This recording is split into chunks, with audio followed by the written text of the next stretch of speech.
নমস্কার।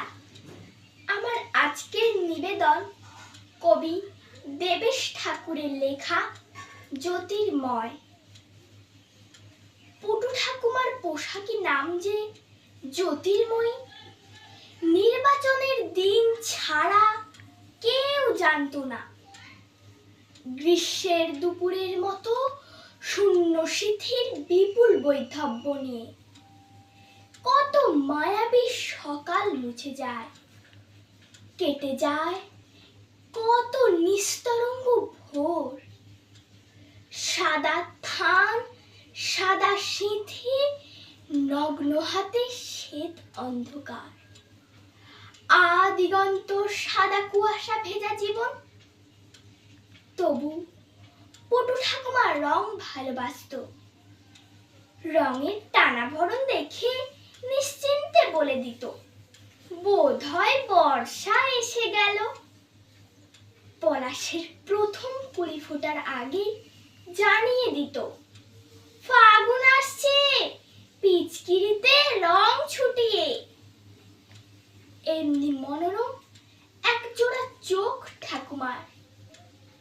ওপার থেকে নন্দু এসে বসত ঠাকুমার দাওয়ায়।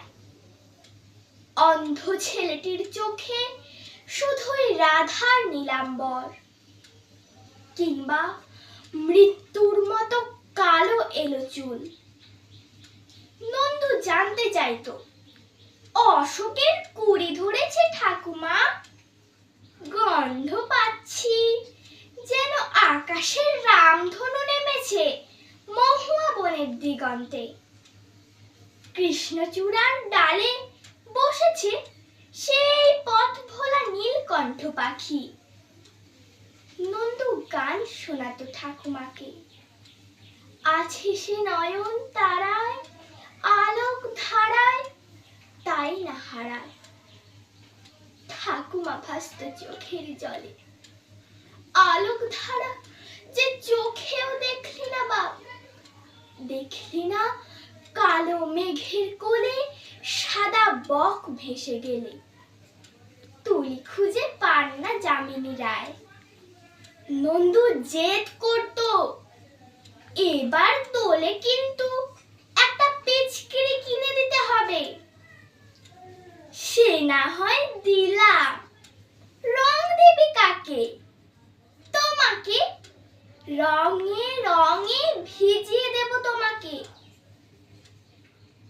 তোলের পিচকিরি কিনতে গিয়ে ঠাকুমা চোখ দুটো দান করে এলো, যেন তার মরণের পর এই চোখে রং দেখে নন্দু। জায়েরা বলে, করছো কি? পরজন্মে যে কানা হয়ে জন্মাবে।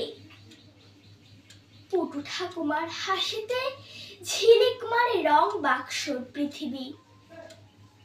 তারপর অনেকগুলো দিনের পর নন্দু পটু ঠাকুমার চোখে আকাশ জুড়ে রামধনুর খেলা দেখে, আর পরন্ত বিকেলে নিকেল করা মোমবাতির রং। বলতে ভুলে গেছি,